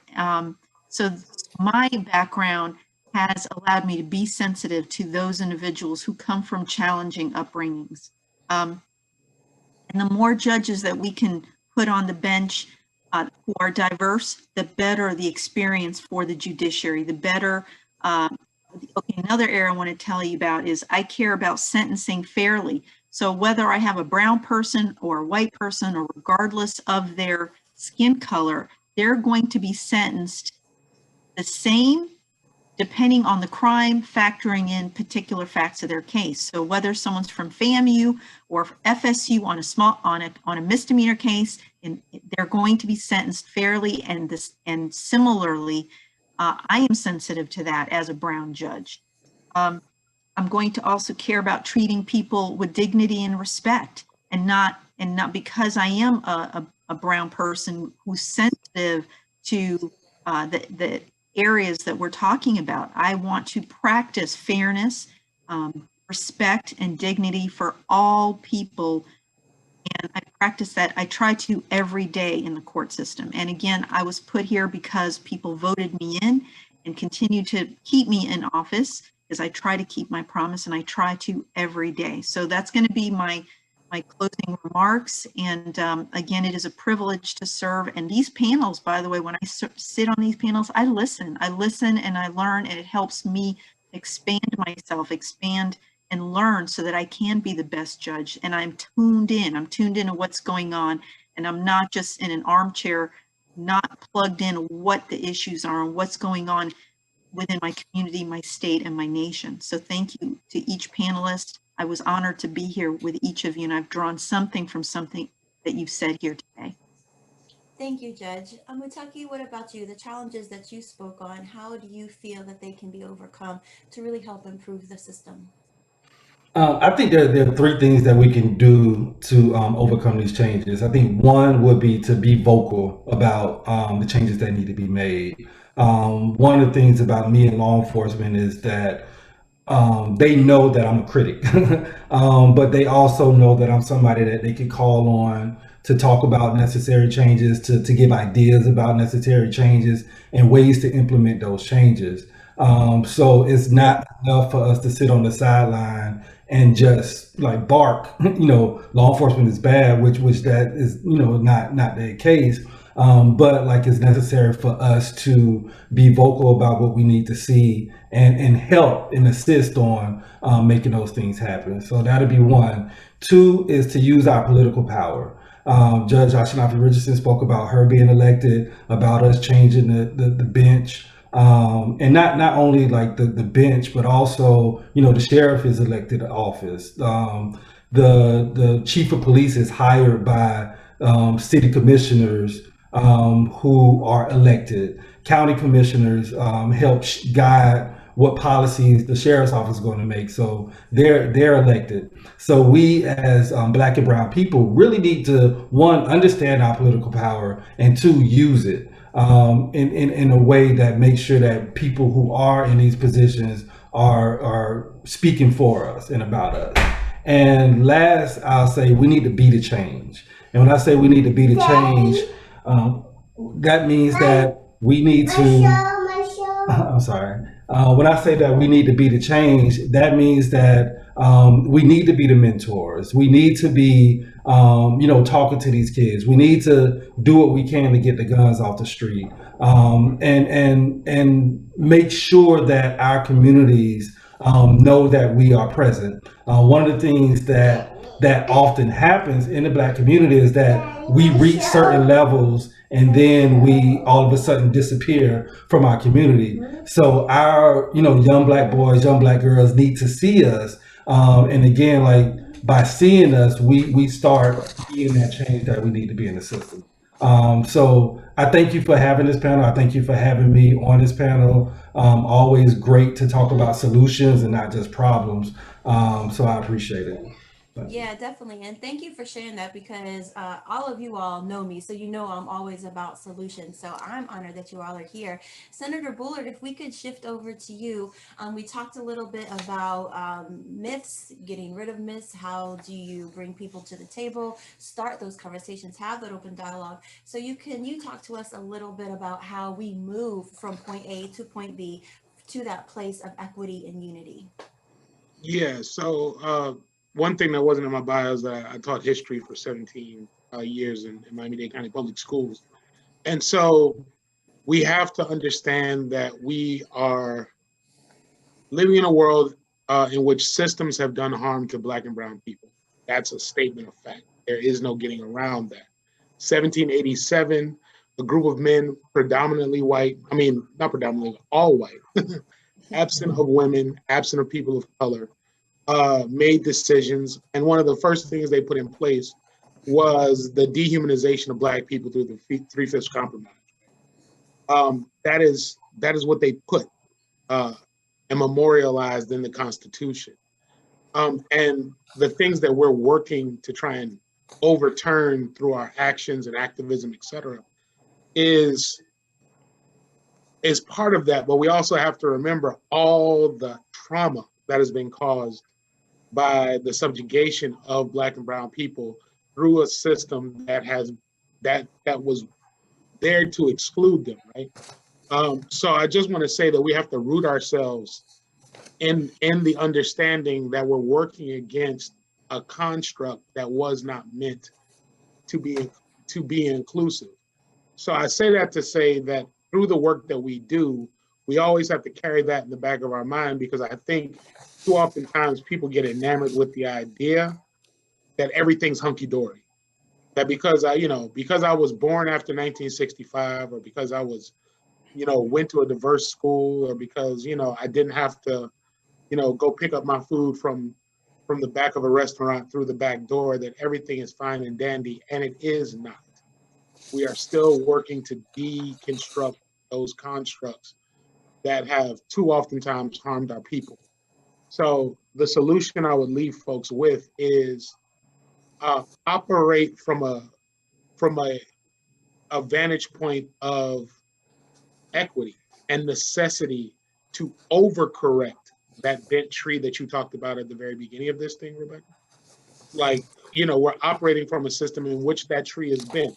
So we have to begin to straighten and continue to straighten that tree so that everyone can eat from it equally. But right now, the tree started off bent. It wasn't like it was bent. It started off bent. It started off, completely bent to one side, and there was a fence built around it so that only certain people could pick those apples, right? So we might have, at this point, we've probably knocked down the fence, but now we're in the tree straightening phase of it. And so people, whether it's, more people being elected, whether it is greater levels of engagement, like we saw in Georgia up there with Jason, in terms of turning red states blue, whether it is, voter registration, whether it is economic attainment, we always have to be operating from a sense of making sure that the system works best for everybody, and that the system innately was designed not to work well for everybody. So we have to make sure we're always operating. And a very simple solution that you suggested earlier when you and I were even speaking offline is the idea of talking circles. Can you tell us a little bit about that? Yeah, so just talking with one another to understand each other's cultures. Judge Ashenafi talked about being raised from an East African background. There's, like, even for Black people, we have to understand the distinctions within our own culture, whether it be folks coming from the Caribbean, folks coming from the African continent, from the various regions of the African continent, what they're bringing to the table, what they're offering, and just a deeper understanding of one another, whether it be Black, white, brown, you name it, so that we can all collectively move forward. And so talking circles is in effect a way to do it. It's a fishbowl style conversation where instead of talking at each other, you're talking with each other, and developing a sense of understanding. So that is a good first step. Okay, perfect. And continuing the conversation on community building, Jason, I'm going to shift up to you and see if you have any closing thoughts on the challenges that you spoke of and how progress can be made. So this is a community / therapy type of response. I think Dr. Brantley will appreciate this, right? And I'll end where I began. You can't solve a problem with the same mindset that you used to create it, right? And this country has a history of cognitive dissonance. If I tell you the sky is green your whole life, and then all of a sudden it says, no, the sky is really blue, it's going to be really, really, really, really hard for you to believe that the sky is blue. Since the founding of this country, as Senator Bullitt said, the humanity of Black people has not existed. So even when we talk about law enforcement, we talk about, like, Black people have a cognitive dissonance around Blackness. It has a negative connotation in this country, all right? So we have to start from the beginning. We have to be okay with the elephant in the room and telling the true story. We can't say Columbus came to America and leave out the fact that murder, rape, pillaging, and stealing happened. We can't tell the story of Captain Morgan in Panama and say, oh, he's this great explorer, and leave out the fact that he killed, tortured, and the Panamanian people call him the devil. We cannot continue to tell this story and leave out the true story or the whole story. A therapist will tell you all the time, I can't help you unless you tell me the whole story, right? We can't put bits and pieces on it. We want to move forward. We have to be comfortable and listening and walking through the uncomfortable story, which is America's history, and then start from a space of healing and understanding this happened, right? If we talk about 1964, there were still lynchings in 1964. We know people who are alive today from 1964. Cicely Tyson just died. She was born in 1924. So those children that were seeing these atrocities and their parents saying that a group less than, they teach that to their children. If we don't start from the beginning and to reprogram American society, we will be dealing with this for centuries and centuries to come. This is not something just started. We can't build unity without going to the root cause. This country, quote unquote, was founded in the late 1400s, beginning 1500s, right? We've been doing the same thing and expecting a different result. If we want to build, we have to start from a sense of truth. We have to be willing to hear different perspectives. We have to be willing to acknowledge things that happen. I won't go to a Holocaust survivor and say, oh, this happened, get over it. I'm not going to go to Native indigenous folks and say, get over the Trail of Teals. I'm not going to do that. I'm not going to tell a victim of rape or murder to get over it. So we can't continue to tell Black America to get over and move forward. You have things that happen. You had a Black president, you have Oprah. It don't work like that. We really have to be willing to swallow the ugly history and move forward and shift this dissonance that's been created by centuries. Okay.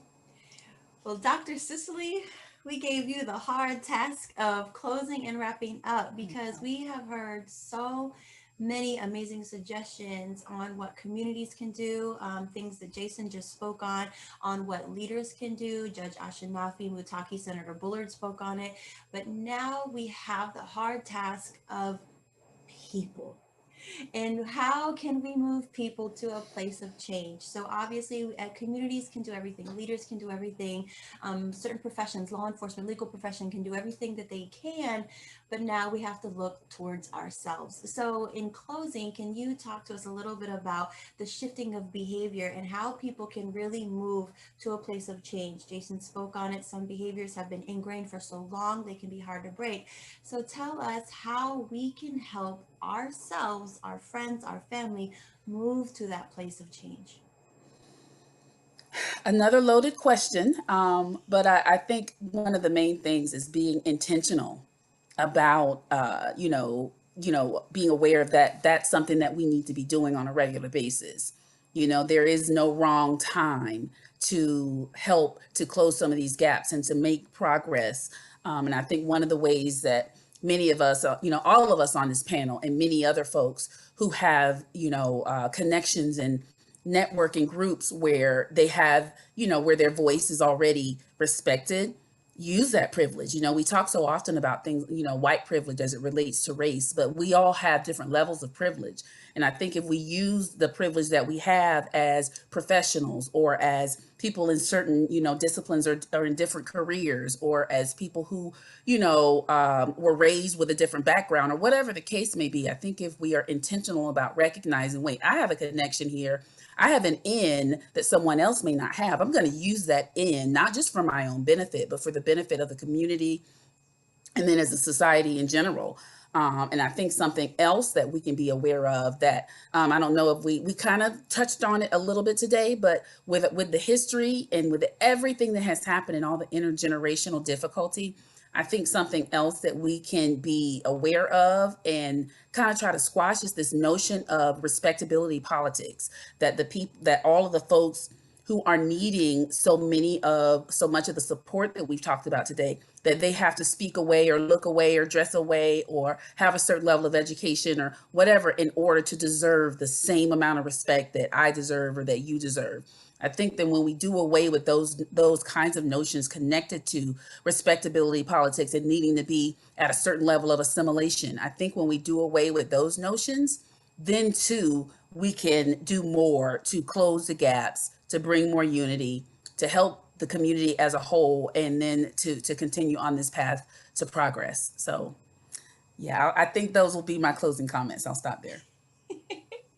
Well, thank you all so much for sharing your experience and your advice and your guidance and your suggestions and your expertise.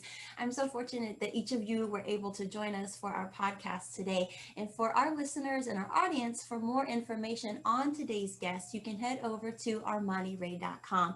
We thank you for joining us for Start Now, a podcast to inspire, educate, entertain, empower, and inform.